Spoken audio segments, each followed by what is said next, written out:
반갑습니다. 반갑습니다. 네.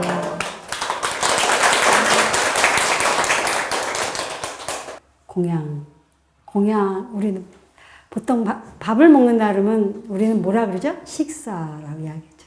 먹는 일이라고 그러는데 불교는 공양이라는 말을 합니다. 공양이라는 말은 함께 나눈다는 것입니다. 음식은 누가 먹죠? 내가 먹잖아요. 음식과 나하고 나누는 거고, 또 그 음식은 어디서부터 왔죠? 자연에서부터 왔죠. 그러니까 내가 김치를 먹으면 그 김치 재료는, 예를 들어 배추는 어디서 자라죠? 땅에서.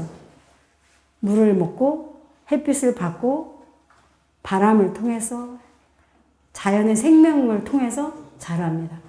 그래서 내가 김치를 먹는다는 것은 자연의 생명하고 나누는 일입니다.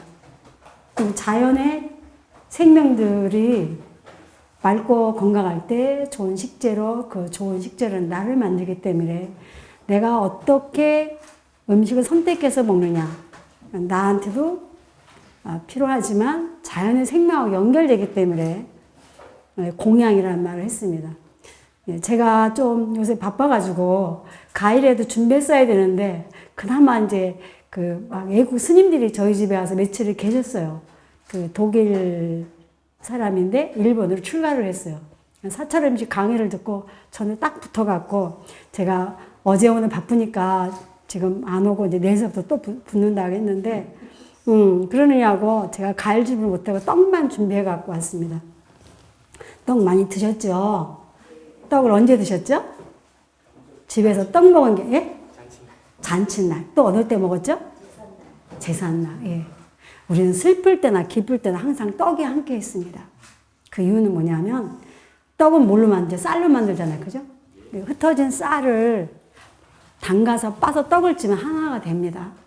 그래서 슬플 때나 기쁠 때나 한 마음이 되라고 떡을 만들어서 나눠 먹었습니다. 그것이 우리 민족의 마음이에요. 우리 민족의 정서고.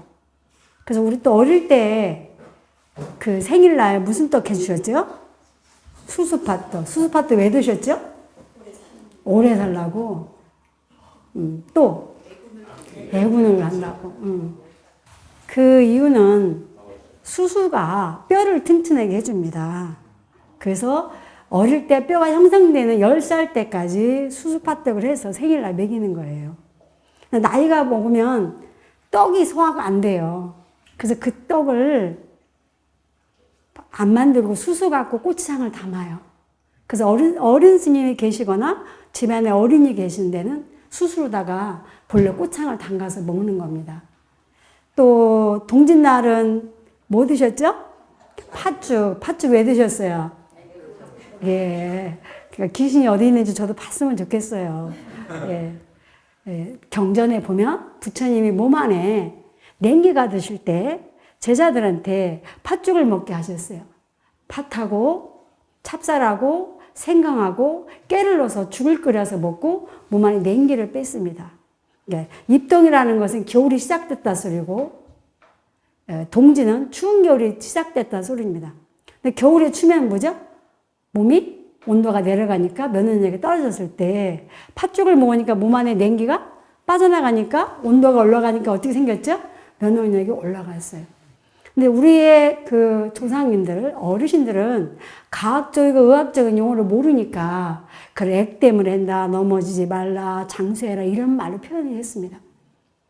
그런데 그거를 너무나 없을 때 못 먹으니까 이렇게 이야기하지. 못 먹었을 때 케이크 없어서 생일날 팥죽 해줬지 이렇게 이야기하고 그렇게 이야기하는데 그건 아니고 우리 옛날에 5천년의 한국 음식 속에는 굉장한 지혜가 많습니다.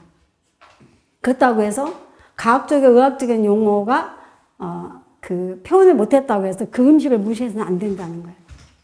그래서 5천년의 역사 속에 또 불교 음식은 어떻게 되느냐. 불교가 들어오면서 살생하는 도구를 불태우게 되고 그러면서 첫 번째가 불살생계잖아요. 그죠? 그러면서 채식 문화가 발달되고 그 채식을 맛있게 먹기 위해서 다양한 장류가 발달되고 또 육아라든가 약초를 어떻게 보관하고 이런 것들이 굉장히 많이 발견되어 있습니다. 근데 제가 외국에 한직진흥원에 있을 때 그 외국 사람들 콜라보를 하잖아요. 그러면 우리는 5,000년의 역사를 갖고 있으면 깜짝 놀래요. 1,700년의 역사를 갖고 있다 그러면 더욱 놀래고 그랬습니다. 그래서 한국은 불교가 들어오면서 스님들이 수행하실 때 드신 음식을 우리가 사찰 음식이라고 하기도 하고 절에서 먹어서 절 음식이라고 하는데 정확한 명칭은 선식입니다. 수행을 도와주는 음식. 그래서 그 수행을 도와준 음식은 뭐냐? 스님들이 건강해야 되고 마음이 평화를 얻어야 되고 그 다음에 영원, 맑은 그 지혜를 갖춰야지만이 사찰 음식이라는 이름을 붙입니다. 세상에 건강하게 오래 사는 사람은 많지만 그 사람들이 다 인격을 갖추고 영적인 에너지를 갖고 있지는 않다는 거죠. 예. 그래서 부처님 경전에 보면 부처님이 열반경이라는 경전에 보면 부처님한테 상담을 하러 옵니다. 뭐 세상의 어려움을 다 상담하는 거예요. 여기 계신 분들도 스님들 같지는 않지만 온갖 거 다 부탁하러 오실 거예요. 국회에 계셔 보시면 우리 이런 어려움이 있습니다. 이런 어려움이 있습니다. 근데 부처님은 오죽하셨겠어요? 뭐 집안에 무슨 우환이 있다, 가족 간에 갈등이 있다, 아이가 말을 안 듣는다, 몸이 아프다 등등의 이야기를 이야기하시면 부처님이 일단 이야기를 다 들으세요. 그래서 상대편한테 질문을 합니다. 당신은 무슨 음식을 어떻게 해서 먹고 사십니까? 여러분 생각해 보셨어요? 내가 힘들고 어려울 때 진짜 내가 뭘 먹고 살았는가 부처님처럼 질문을 해봤냐는 거예요. 많은 사람들이 행복하게 원하잖아요. 그 행복의 조건은 뭐죠? 건강한 몸이 있어야 되고 아까 이야기했듯이 마음이 평화로워야 되잖아. 그리고 지혜가 있어야 되잖아. 근데 그 행복은 뭐가 토대가 되냐? 맑고 건강한 음식이 토대가 됩니다. 그 맑고 건강한 음식은 어디서부터 온다? 자연에서부터 온다. 그래서 이 자연의 생명들이 나와 둘이 아니고 하나이기 때문에 불의 사상을 이야기하셨고 그 자연의 생명이 행복해야 내가 행복하다는 말씀을 하신 겁니다. 그래서 무엇을 먹어야 되는지 어떻게 먹어야 되는지 이렇게 말씀을 하셨어요. 좀 아까 설명하듯이 제가 80년대에 출가했거든요. 25세. 지금 나이가 68입니다. 예. 근데 사실은 제가 이렇게 젊고 건강해 보이지만 청소년 수련을 하면서 그 문제아이를 모험새로 만들면서 아예 도교육청에서 문제아이만 모아서 보내게 됐고 그게 경기도를 넘어서 전국에 있는 문제아이를 저희 절에 은사스님 절에 보내기 시작을 했습니다. 그 아이들이 오면 300명이 모이면 스텝이 100명 이상 움직여야 되고 걔네들이 가고 나면 빨래 빨아서 숟가락 젓가락 바로 1200개 이렇게 뭐 이렇게 하거나 하는 일들이 보통이 아닌 거예요. 그러면 2달 내 방학하면 개학할 때까지 저는 거의 하루도 쉬어본 적이 없었어요. 그 아이들이 왔다가 수련회에 가면 지금 뭐라 그러죠? 고아원 같은 데서 새로운 아이가 들어오기 전까지는 물건이 없어진다든가 싸움을 한다든가 이런 일이 없다는 거예요. 그게 소문이 나서 수많은 아이들이 오게 됐고 그거를 거의 잠을 못 자고 제가 하다 보니까 어느 날 손바닥이 노래요. 내가 귤을 많이 먹어서 그런가? 또 양말을 딱 벗으니까 어떤 선생님이 스님 발바닥도 노래요. 병원에 갔더니 간이 상해갖고 항날이 와서 이제 1년뿐이 못 산다고 저를 의사 선생님이 진단을 내린 거예요. 그래서 더 이상은 이제 여기서 살 수가 없겠다. 우리 저희 스님이 나가서 어떻게든지 살아봐라. 이거 나도 살아봐라. 그래서 제가 나가갖고 그 전에 제가 사찰음식에 대한 논문을 썼어요. 그 논문 속에는 이런 이야기가 들어있고 모든 음식은 약과 의학적에서만 다루고 있습니다. 부처님이 약이라 그랬는데 약을 먹어야겠구나. 약을 먹기 전에 깨달은 게 뭐냐면 약이 아닌 걸 버려야겠구나. 5살 아이가 읽어서 모르는 거는 다 버리기 시작을 했고 제가 그 떠날 때 치료를 받으러 산으로 들어갈 때 저희 어린 스님께서 요만한 단지에 간장을 퍼주시면서 이 간장이 몇십 년 된 건데 네가 이 간장을 다 먹을 때 되면 다시 살아서 절에 올 거라 그러셨어요. 그래서 제가 1년 만에 논문을 펴놓고 버리고 식습관을 바꾸고 아침에 뭐 먹고 저녁에 뭐 먹고 그런 것들이 거기 다 경전에 써 있어요. 음식을 만든 사람은 의사라고 하셨어요. 그래서 계절의 음식 뭐 이런 거. 그래서 그렇게 이제 하면서 남은 게 뭐냐면 간장, 된장, 고추장. 그 다음에 내가 만든 노스님이 준 식초. 그것만 남아있고, 그 다음에 이제 농사져서 직접 먹고 이렇게 하면서 1년 만에 기적적으로 향채를 만들었어요. 그 향채를 만들었을 때 이제 나가서 일을 해야겠다. 한 번 죽었던 목숨, 이제 부처님한테 제 목숨 맡겨놓고 나를 필요로 하는 데가 있으면 나 같은 한자를 만들지 않기 위해서, 그런 비행청사를 만들지 않기 위해서 음식 수행자의 길을 가야겠다. 저희 어머니가 살아계셨어요, 그때요. 근데 어머니가 저 출가해서 16년 때 돌아가셨는데, 처음에 와서 절에 왔을 때 가자고 반말 외에는요, 저한테 한 번도 반말을 안 하셨어요. 오시면 삼배를 하고 항상 존대를 하셨는데, 그건 제가 훌륭해서 그런 게 아니라 그런 훌륭한 스님이 되라고 삼배를 하고 존대를 했는데, 내가 어머니보다 먼저 죽을 수는 없다. 저녁 기도가 뭐였냐면 내일 아침에 눈을 뜨게 해주세요. 어머니보다 하루라도 늦게 죽게 해주세요. 근데 이렇게 지금 20 몇 년을, 거의 30년 가까이 목숨을 이어주고 왔기 때문에 저는 지금도 제가 강의를 하다가 무대에서 쓰러지는 한이 있더라도 한 사람이라도 더 이게 생명 살리는 일을 위해서 해야겠다는 해서 요즘도 계속 뭐 강의하고 이렇게 시험시 하고 있습니다. 그래서 한식 진원에 가서 보니까 너무 안타까운 게 너무 많은 거예요. 우리의 한식에 대한 미래가 어디에 있을까? 사찰음식도 마찬가지예요. 지금 아이들이 김치도 안 먹고 창도 할 줄 모르고 이렇게 해요. 근데 그 역사를 우리가 이해를 해야 되는 게, 우린 전쟁이라는 걸 겪으면서 옛날에 어려우니까 밥만 먹으면 딴 데 보냈잖아. 그러니까 너무 서러운 거야. 열심히 돈을 벌었어. 돈을 벌고 나니까 명예가 필요해. 그러니까 넌 아무것도 못해도 돼. 열심히 공부해서 좋은 대학 가고 좋은 데 취직해서 이렇게 하면은 그 효자라고 생각을 했는데, 그러다 보니까 우리의 지혜로운 음식 문화는 없어지고 사람들이 자기 꿈도 펼치지 못하고 병들어 죽는 사람이 너무 많은 거예요. 그래서 우리 음식은 진짜 좋은 게 너무 많은데, 그래서 앞으로 미래를 위해서 해야겠다. 그래서 일본 사람이 우리나라에 불화하는 게 두 가지였잖아요. 첫 번째는 물하고 두 번째가 소금이었습니다. 물은 일본 하산 지역이기 때문에 물이 정수대에서 나오고 연수대에서 나오다 보니까 물에 불소가 없어요. 일본 사람의 이빨이 별로 안 좋아요. 뼈가 약해요. 근데 우리는 어디를 파도 불소가 나옵니다. 제주도는 하산 지역이죠. 그러다 보니까 제주도의 삼다수, 물은 제일 맛있어요. 근데 거기에 보세요. 불소, 불검칠입니다. 물은 가져갈 수가 없는 거예요. 그래서 두 번째로 자기들이 좋은 소금을 가져가기 시작했죠. 그래서 옛날에는 우리가 염전이 없었죠. 그래서 선운사의 검단 스님이라는 스님이 바다의 수로를 통해서 해가 웅덩이를 파서 그 물을 침전시켜서 그 물을 끓여서 끓일 자염이라는 소금을 만들어서 먹게 하고 팔게 했죠. 그래서 고창군이 부자가 되면서 보온염, 은혜를 갖는 소금에서 보온염이라는 소금을 지금 만들고 있습니다. 근데 일본 사람들이라서 소금을 가져가기 위해서 염전을 만든 거예요. 염전을 만들어서 소금을 가져가기 위해서 뭐를 만들었죠? 철계를 만들었죠. 근데 이제 전쟁이 끝나니까 철계를 없앨 수는 없는 거예요.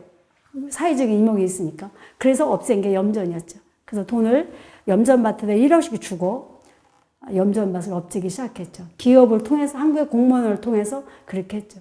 근데 어느 날 소금이 없어지면서 어떤 현상이 일어났죠? 수입을 해야 되고, 그 수입된 소금은 우리나라 소금처럼 그런 소금이 아니기 때문에 맛있어요.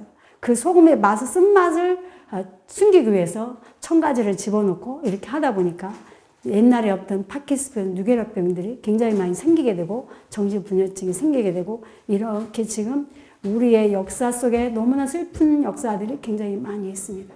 이걸 다시 우리가 하지 않으면 안 된다는 거예요.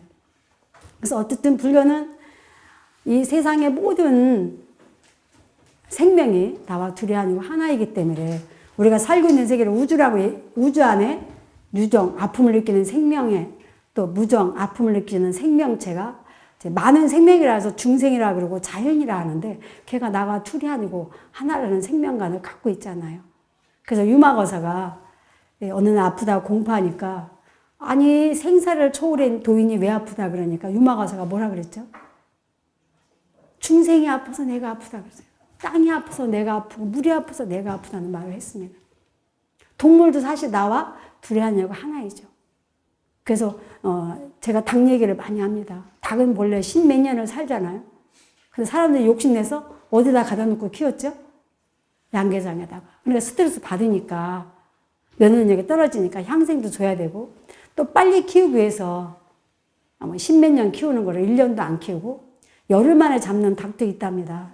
하도 닭다리를 좋아하니까 닭다리에다가 주사를 놔서 이게 볼록 닭다리가 커지면 그때 이제 잡아서 닭다리 하고 나머지는 이제 사료나 그 조미료 만드는 대로 보낸다는 거예요. 그렇게 성장 촉진제를 키워서 만든 닭을 먹고 요즘 아이들이 생리도 빨리 하고 가슴도 많이 나오고 13년 전에 생리를 하면 자궁암 유방에 노출된다는 거예요. 호르몬 관계이기 때문에. 어떤 사람은 요리 배우러 왔는데 부모님이 다 유방암 환자래요. 닭을 엄청 많이 드시는가 봐요. 일주일에 한 번씩 드신다는 거예요. 성장 촉진제를 줘서 했기 때문에 우리 몸에 들어가서 그 호르몬이 우리 몸에서 같이 만나겠어요? 안 만나겠어요? 만나잖아요. 지금 이런 현상이에요. 그래서 닭도 자기 삶이 있는데 우리 사람들이 욕심내서 닭의 삶을 뺐으니까 닭이 와서 우리의 삶을 뺏었죠. 불교는 수행자들한테도 육식을 허용했습니다. 그게 뭐냐면 정육입니다. 정육점이 불교에서 나간 이름입니다. 깨끗한 고기를 파는 것이다. 성장 촉진제, 향생제를 주면 먹을 수는 있지만 깨끗해요? 안 깨끗해요? 안 깨끗하잖아요. 식육점이라 그래 봤습니다. 그래서 정육. 그 다음에 정식이라는 말도 불교에서 나간 이름입니다. 음식을 맑고 바르게 먹어서 몸과 마음을 바르게 해라. 여기서 코스로 나오면 정식이더라고요. 그래서 닭도 나와 하나의 생명이라는 거예요. 야채도 마찬가지예요. 어떤 유기농만 사먹는 젊은 부부가 있었어요. 그 자기 아이가 3살, 4살인데 수염이 나오고 가슴이 나왔다는 거예요. 그래서 병원에 가니까 성적 호르몬이 너무 많이 흘러서 그런다. 그래서 억제제 치료를 하자고 그래서 내가 절대 안 된다고 이야기했어요. 그래서 원인을 나중에 잡았는데 뭐냐면 겨울에 가위를 사서 먹이니까 그 가위를 전부 다 겨울에 성장 촉진제를 넣어서 키웠잖아요. 그걸 보니까 아이한테 그래서 그 가위를 끊고 거의 1년 다 되니까 이제 수염도 안 나오고 가슴 나온 것도 들어가고 이런 현상이에요. 여기 계신 분들은 부모님이 해준 음식을 다 드시고 사는 세대예요. 요즘 아이들은 그 부모님들이 아이한테 음식을 안 가르치니까 그 사람들이 음식할 줄 모르니까 사서 먹고 이러다 보니까 이런 현상이 생기는 거예요. 진짜 슬픈 일이 많아요. 그러니까 그 성장, 제가 또 이제 병원 법당에 이렇게 자주 간 일이 있었는데 어떤 아이가 다리 하나만 커지는 거예요. 휠체어에다 이렇게 다리를 이렇게 받쳐갖고 그 목발을 받쳐갖고 왔어요, 법당에. 제가 부처님처럼 물었어요, 그 아이한테. 너는 뭐를 좋아하니? 그러니까 켄터키 치킨이야. 그날도 닭다리 빨고 왔더라고요. 제가 엄마를 불러서 왜 쟤한테 저 닭을 이렇게 주냐고 이야기하니까 엄마가 그 아기를 가질 때 닭을 많이 먹고 아기를 낳았더니 애가 태어나서도 닭고기를 좋아한다는 거예요. 그래서 내가 아니 애가 태어나서 또 엄마가 안 주는데 어떻게 먹냐. 본인이 좋아하니까 애를 준 거 아니냐. 제가 오후에 저랑 같이 이런 운동하는 의사 선생님들이 계세요. 그분한테 가서 이야기하니까 스님 미국에는 너무나 그런 일이 많다는 거예요. 성장 촉진제가 이렇게 닭을 줬을 때 쪼아먹고 그 성장 촉진제가 퍼지지 않을 때가 있다는 거예요. 그러면 이게 내장에 가서 붙으면 내장이 혹이 되면 암이 되는 거고 다리 커지는 데 붙으면 다리가 커지고 팔이 커지는 데 팔이 커지고 이게 바깥에 붙으면 이상한 왜 혹이 많이 나는 사람들 그런 현상이 생긴다는 거예요. 불교가 지금 해야 될 일이 너무 많은 거예요. 정육의 운동을 해줘야 돼. 정식에 대한 운동도 우리는 해줘야 된다는 거죠. 그 다음에 이제 이 자연의 생명이 나와 둘이 아니고 하나이기 때문에 제가 아이들한테도 이런 강의를 합니다. 그래서 애들하고 이제 무 갖고 요리를 했어요. 가을에 무를 뽑아갖고 이제 제가 시장에서 500원 주고 샀어요. 500원 주고 스님이 무 사왔는데 이거 500원짜리라 그러면 안 돼요. 그러니까 500원 주고 사왔다면요. 근데 그러면 얘가 기분 나쁘다, 무가. 얘 무가 자라면 어떻게 했냐는 게 애들이 다 말해요. 뭐 씨앗이 있어야 돼요. 땅이 있어야 돼요. 물이 있어야 햇빛이 다 말해요. 그래. 그러니까 얘는 무 안에는 모든 우주의 생명이 함께 했단다. 누가 갖거니? 농부가 어떻게 씨 뿌리고요. 물 주고요. 막 그래서 농부 아저씨 고맙대요. 스님이 시장 가서 사왔거든. 스님도 고맙지? 이거 선생님들이 너희들 주려고 요리했단다. 지가 이 무 요리 먹을 때 모든 가정을 아이들과 같이 이야기하는 거예요. 제가 무를 썰어서 아이들 입에 넣어줬어요. 무를 먹으면서 어떤 느낌이 있는지 생각을 해봐라. 무는 뜨거운 태양도 견뎠고 비바람도 견뎠고 천둥번개도 견디면서 그렇게 자랐는데 나 같으면 어땠을까? 네가 500원짜리 무는 이렇게 잘 견뎠는데 그 무가 500원짜리라고 말하지 않아도 되잖아, 그지? 애들이 눈을 감고 물을 먹으니까 뒤에서 학부형들이 난리났어요. 우리 애는 무만 먹으면 토한다고. 가만히 계시라고 저 뒤에서. 애들이 무 먹고 손 들고 이야기해요. 스님 무에서 물을 먹었더니 소리가 들려요. 그래. 바람 소리 듣고 자랐잖아. 달아요. 햇빛 받잖아. 물이 있어요. 물 먹고 자랐잖아. 아이들하고 같이. 그래서 무가 어떻게 됐는가. 그래서 물을 이제 썰어서 제가 이제 이렇게 소금 좀 넣었다가 물 생기면 물은 안 넣고 이렇게 통밀가루 넣어서 부쳐갖고 그랬더니 어떤 남자애가 물을 부쳐갖고 요만한 접시에 담아갖고 와서 자기가 무전을 부쳤는데 자기가 이렇게 요리 솜씨가 있는지 몰랐는데 너무 맛있다는 거예요. 가을무는 달아요, 안 달아요? 달잖아요. 그러니까 지가 잘해서 맛있다는 거예요. 무 자체가 단데. 그래서 제가 막 칭찬을 해줬어요. 너무 잘해갖고 왔다. 근데 어른할 때 올 때는 쟁만 이렇게 받쳐갖고 와야 돼. 받쳐갖고 왔어요. 제가 물을 맛있게 먹고 칭찬을 해줬어요. 맛이 어떻다 이렇게 칭찬해주고 이거 가져가서 깨끗이 닦아서 씻어갖고 탁 엎어놓고 그러라 그랬어요. 그러니까 제가 들고 가요. 제가 뒤에 살근상 갖고 다 닦은 다음에 또 칭찬을 해줬어요. 그 아이는 평생 물을 먹겠어요? 안 먹겠어요? 먹지요. 먹고 나서 설거지 하겠어요? 안 하겠어요? 합니다. 우리 삶 속에서 자연의 생명을 감사할 줄 알면, 식탁에서 예의를 갖출 줄 알면 절대 자기 삶이 그렇게 세상에서 남들한테 부끄럽지 않은 삶을 살 수 있는 기본입니다. 제가 좀 아까 문제아이들 지도했다 그랬죠? 그 문제아 뒤에는 문제 부모가 있습니다. 부모가 나빠서 그러는 게 아니라 아이하고 소통을 안 하는 거예요. 돈을 벌기 위해서. 부모가 밥을 해주는 아이는 절대 탈선하지 않거든요. 이렇게 음식 속에는 이렇게 마음을 나누는 그런 것들이 함께 하거든요. 그래서 부처님이 이 세상의 모든 생명은 나와 둘이 아니고 하나니까 자연계를 쓸 때는 꿀벌처럼 하자 그랬습니다. 법구경에 수타니 파통에 보면 꿀벌이 꽃에서 꿀을 따올 때 꽃을 해칩니까? 안 해칩니까? 안 해치죠. 그렇게 꽃에다 도움을 주고 꿀을 치어와야 된다는 거예요. 우리는 내 먹을 것을 위해서 자연의 생명을 파손하고 남한테 피해를 주고 그래 갖고 와서는 안 된다는 거예요. 우리는 꿀벌만도 못하는 삶을 살고 있는 사람들이 너무나 많다는 거죠. 근데 부처님께서 하고 많은 생명 중에 왜 꿀벌을 내세웠을까? 꿀벌이 없으면 어떡하죠? 지구가 종식이 되죠. 꿀벌이 있어야 종자 번식을 해주기 때문에 꿀벌 이야기를 하셨습니다. 그럼 우리는 무엇을 먹어야 될까? 금강명 채승환경이라는 경전에 보면 계절에 따라서 병이 일어나니 계절에 따라서 음식을 취해서 먹으면 병을 예방할 수도 있고 치료할 수도 있다고 나와 있습니다. 그래서 사계절에 대한 음식 이야기가 나옵니다. 자연을 거스르지 말라는 거예요. 그래서 봄에는 가래 심화병이 많이 나니 머우와 쑥을 많이 먹으라고 나와 있습니다. 기침, 가래가 나올 때 그 쑥과 머우가 그걸 해준다는 거예요. 그래서 봄에 쑥하고 머우 요리를 3번이나 안 해주면 상자를 내쫓아도 된다. 그럼 무슨 소리죠? 꼭 먹어주라 소리입니다. 그러면 머우하고 쑥이 어떤 역할을 해주나? 몸 안에 독소를 빼주는 거예요. 그 다음에 걔가 어떤 역할을 하면 혈관을 튼튼하게 해주는 거예요. 우리가 봄이 되면 자연의 생명들이 막 꽃이 트고 음이 돋고 막 이러다 보니까 굉장히 에너지들이 세지죠. 그러니까 자연과 내가 둘이라 해서 하나라 그랬어요?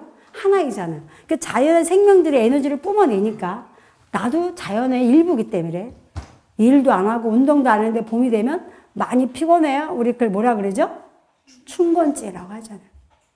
그때 우리 몸속에 피들이 자연의 생명이 막 꿈이 트고 음이 돋듯이 내 몸속에 모든 에너지들이 돌기 때문에 피곤한데 그 막 에너지들이 돌 때 우리 피 속에 있는 혈전들이 떨어져서 심장으로 가장 많이 유입된다는 거예요.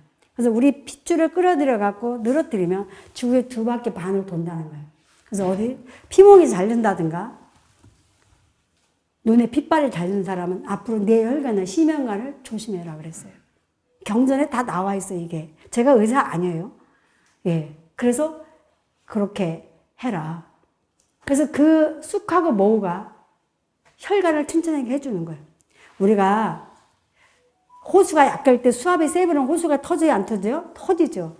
우리 혈관이 약할 때 혈압이 세버리면 혈관이 터지는데 혈관을 튼튼하게 해주면 뿡 하고 그냥 지나간다는 거예요. 그것을 도와주는 게 쑥하고 모우라는 거예요.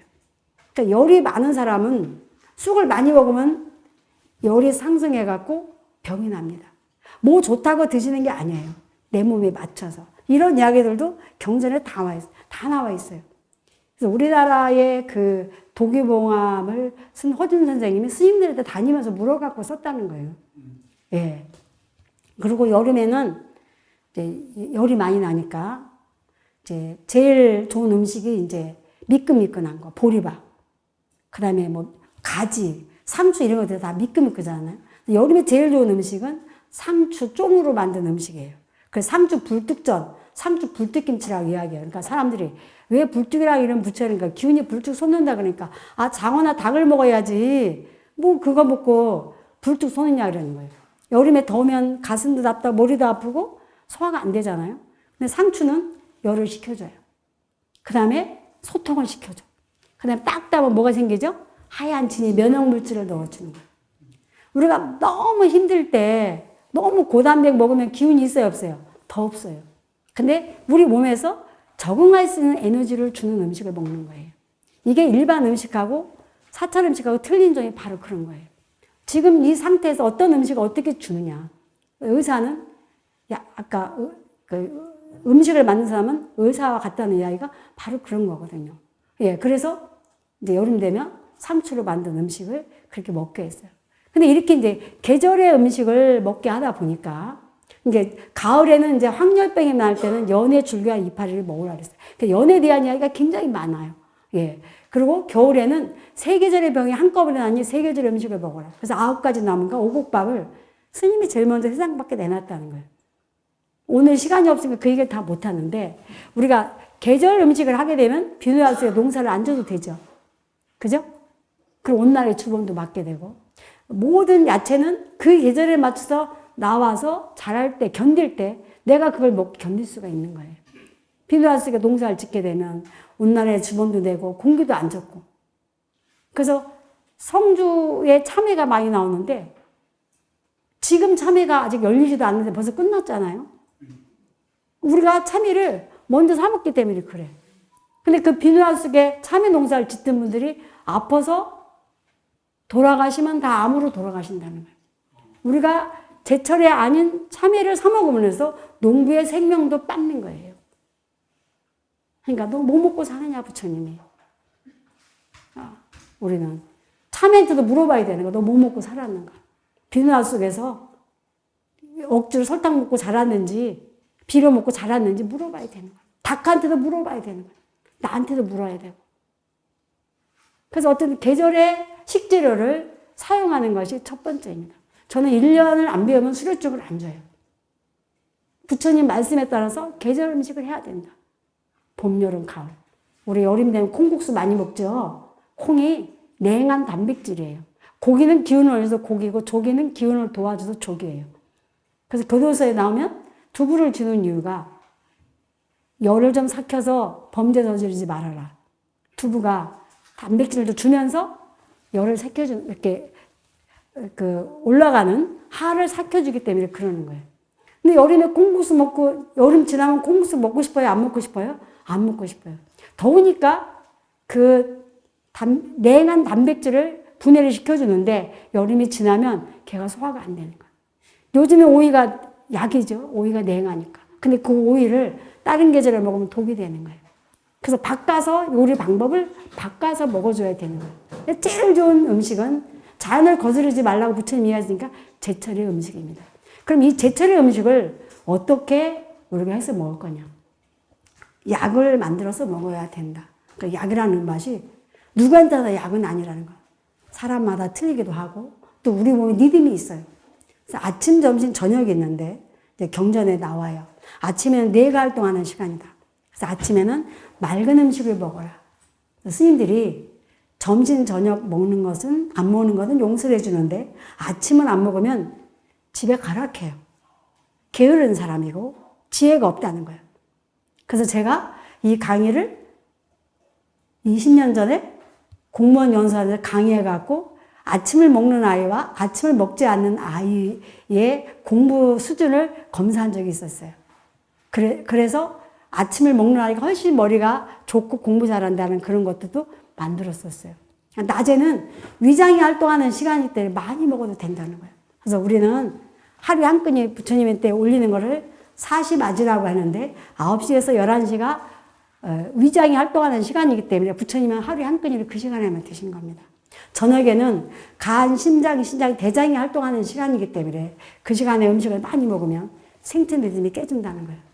40대에서 50대에서 40대는 도론사가 왜 그러느냐. 우리가 밤늦게 뭐 비즈니스 한다고 먹잖아요. 위장이 튼튼한 사람한테는 그게 괜찮은데 위장이 약한 사람은 간이나 심장 이런 데를 쳐서 도론사의 원인이 된다는 거예요. 밥은 언제 먹느냐? 해가 뜰 때 시작해서 해가 질 때까지만 먹으라는 거예요. 생태 리듬에.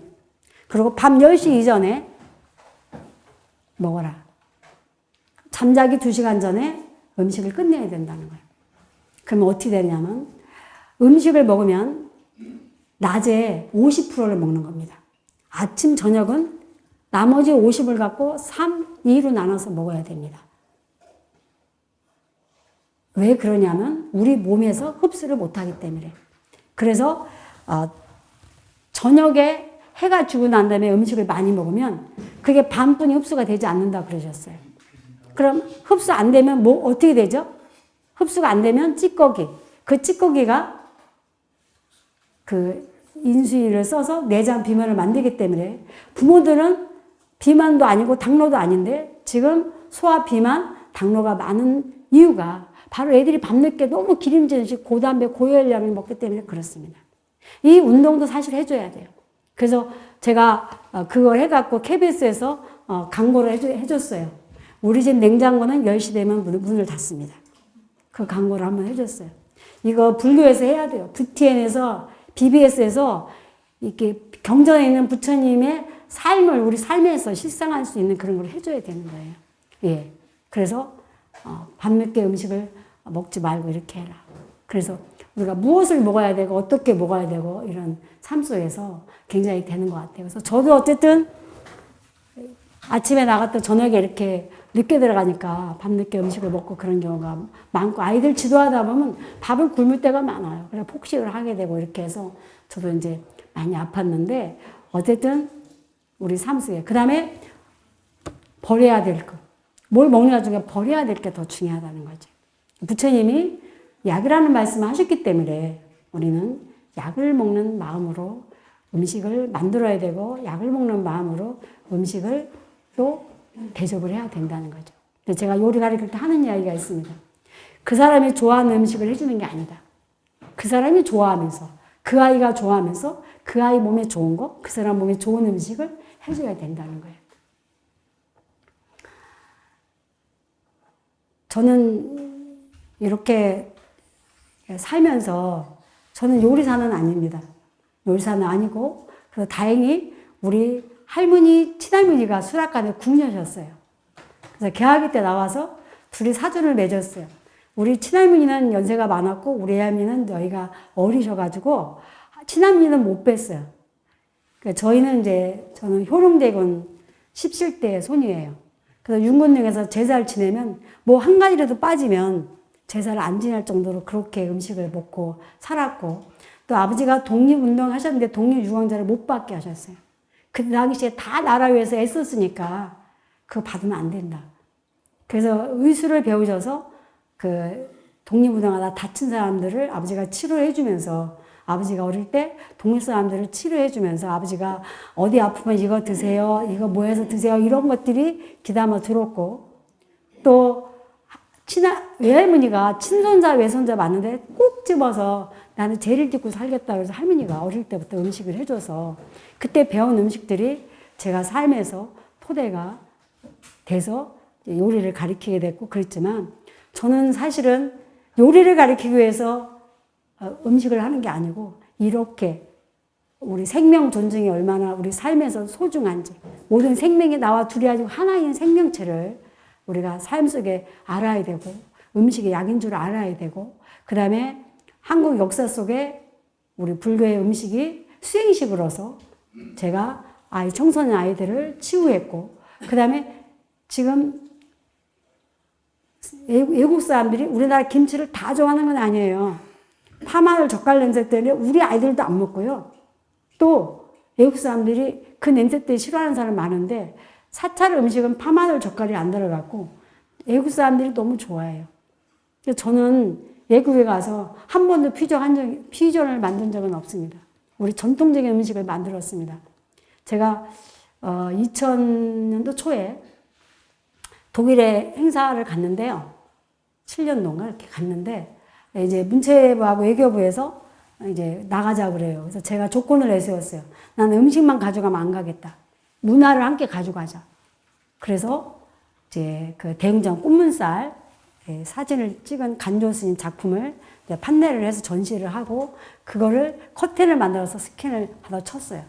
제가 강의할 때 필요해서. 왜? 부처님은 모든 생명이 나와 둘이 아니고 하나이기 때문에 오늘 여기 법당에는 뭐 부처님하고 탱화만 있지만 다른 법당에 가면 밑에 뭐죠? 그림이 많지요. 조각이. 뭐가 있어요? 코끼리도 있고 나무도 있고 풀도 있고 꽃도 있고 물속에 물고기도 있고 있습니다. 왜 거룩한 법당에 부처님만 계시면 되는데 왜 모셨을까? 그것은 그 모든 생명이 부처님 하나라는 걸 알려주기 위해서 그렇게 했잖아요. 그리고 그 다음에 제가 식기전을 해야겠다. 그래서 다구, 옹기, 도자기 이렇게 해서 5분의 작품을 제가 들고 갔어요. 보험 들고 갔습니다. 하나 깨가지고 400만 원 보험으로 물어줬어요. 그거 다 사겠다는 분도 계시고. 예, 그 다음에 사찰 음식은 맛으로 먹는 음식이 아니다. 수입니다. 제가 사찰 음식에 대한 역사와 이 음식이 어떻게 되는지를 써서 보냈어요. 이거 공부한 사람은 오라 그랬어요. 근데 외국 행사에 300명 이상 온 적이 없다는 거예요.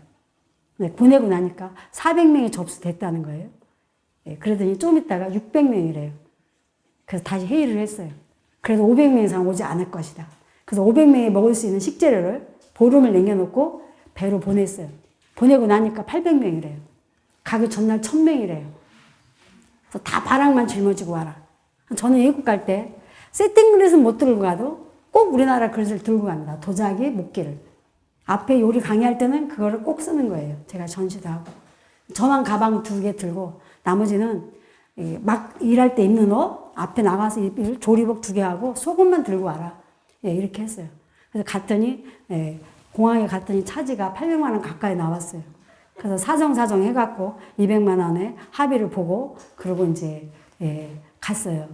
베를린 공항에서 내려서 차가 나왔는데 뭐라고 이야기하냐면 저기 1200명이라는 거예요. 더 이상 안 됩니다. 잘려세요. 그래서 잘린 인원이 1300명이었어요. 저희는 어떻게 됐겠어요? 아시아의 식품전은 다 끌어오고 저희는 잠을 못 잤죠. 그래서 그때 300명 행사를 하려고 그랬는데 1000명이 들어가니까 국정원에서 나왔더라고요. 대체 이 사람들이 다 어디서 왔네. 어떻게 행사를 할 거냐. 근데 그 최정일 그 대사님이셨는데 저한테 1시간 동안 시간 죽을 때가 불교 얘기 마음대로 하라고. 그래서 강의 1시간 동안 했는데 꿀벌 이야기할 때 모든 사람들이 기립박수를 치는 거예요. 우리나라 대통령하고 독일 대통령 통역한 사람이 하는데 내가 뭐 말 잘못했냐니까 그게 아니고 너무 아름다운 말씀이라 감격했다고 그러더라고요. 저녁 8시부터 10시까지 안 가요. 제가 1시간 강의하면서 이제 밥 먹는 식습관도 있어요. 천천히 물이 될 때까지 씹어라. 물이 될 때까지 씹은 음식도 2번을 더 돌려 씹으라는 거예요. 그러니까 아주 잘게 씹어 먹을 때 몸에 무리도 안 가고 모든 영양을 흡수한다는 거예요. 그래서 스님이 천천히 먹으라 그래서 10시까지 먹고 있다고 그랬어요. 어쨌든 부처님이 무엇을 먹고 사느냐고 물으셨듯이 내 자신한테 물어야 되는 거예요. 공양이라는 말은 음식과 내가 나누고 가족끼리 나누고 여러분과 나누고 오늘 저랑 같이 떡을 먹었기 때문에 이제 하나의 가족이 된 거예요. 그래서 사실 절편을 해오려고 그랬어요. 절편은 왜 만든지 아세요? 절편 들어달라고, 절편이. 근데 오늘 그래도 귀한 떡을 해도 현미 넣고, 들깨가 요새 피로회복에 좋고 피부에 좋다고 간식이 많아서 들깨 넣어서 떡을 만들어 주시겠다 해서 그렇게 하라고 했거든요. 예, 그래서 일단 나 자신한테 내가 뭘 먹고 있는지 물어야 돼요. 내가 주는 음식. 그리고 내가 오늘 식재료를 갖고 왔으면 그 식재료한테도 물어야 돼요. 너 어떻게 뭐 먹고 자랐냐? 어떻게 자랐냐고 물어봐야 되는 거예요. 그래서 우리가 좋은 식재료를 선택하는 일은 그 좋은 식재료를 지으는 농부가 살 수 있고 그 농부가 좋은 농사를 짓는 농부가 살아야지만이 땅물 바람물이 살 수 있고 그렇게 돼야지만이 우리가 함께 행복할 수 있는 길이 되고 전 세계 사람들이 우리가 하나가 되는 이거는 부처님의 뭐 말씀이니까 우리는 지키고 한국 사람이 지키는 이건 아니라는 거예요. 근데 아까 동의보감 이야기했잖아. 허준 선생님이 인근이 주치였잖아. 어떻게 하면 인근이 오래 살 수 있을까 고민을 합니다. 그래서 오래 사는 사람을 찾아다녔더니 스님들이 제일 오래 살아. 평균 나이 80이에요. 요즘에도 많죠. 그래서 스님들한테 건강의 비결을 물어요. 그러니까 아침에 일어나면 합장을 해라. 합장은 뭐죠? 플러스 마이너스가 합해지는 거예요. 그 다음에 절을 해라. 절하면 몸에 독소가 나가죠. 그 다음에 단전에 쉼을 오고 명상을 해라. 그리고 소리수행. 우리는 자연의 생명이 나와 둘이 아니고 하나이기 때문에 우리가 입으로도 먹고 코로도 먹고 이렇게 먹는 거거든요. 그걸 가르쳐줘요. 음식은 뭐 먹냐 물어봐. 못 가르쳐준다 그래. 왜? 다 좋은 건 누구한테 진상했어요? 임금님한테. 진상하라고 그러지 않을 테니까 가르쳐줘라 그래. 그래서 80세의 건강의 비결을 알려줍니다. 여러분들 가르쳐 드릴까요? 네. 대답이 적은데? 네. 그게 문경에 대승사란 절에 가서 물은 거예요. 그 대승사가 옛날 항아리 만들고 그 바루도 만들잖아요. 아시네. 그래서 밖에 가서 장독대를 가리켜서 저기 있는 장을 3일에 한 번씩만 먹어도 평균 나이 80세까지 살 수 있습니다. 그때부터 궁에서 장을 담기 시작하는데 묵은 장을 안 갖다 주는 대신 뭘 갖다 주냐? 예, 그 메주를 써다 줍니다. 메주가 점점 커지니까 옛날에 메주에다가 지푸라기만 넣는데 그 위에 이제 중간에 솔잎을 넣어서 그 이제 썩지 않게 해서 그렇게 해서 장을 갖다 주고 그렇게 해서 이제 그때부터 임금님 나이가 늘어났다는 거예요. 오늘 마지막 포인트는 우리 뭐 먹고 사는가 물어야 되고 제철 음식을 먹어야 되고 동물에게도 식물에게도 그들의 삶을 인정해주는 불철의 삶을 살아야 되고 가장 좋은 것은 오랜 1700년의 스님들의 장수의 비결은 장을 담가서 드시도록 하고 그 김치를 또 담아서 드셔야 돼요. 제가 밥하고 된장찌개 뿐이지만 저한테 이렇게 공양의 공덕을 지을 기회를 주시면 그날은 여러분들을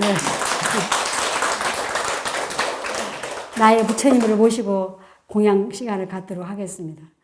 이거 마치도록 하겠습니다.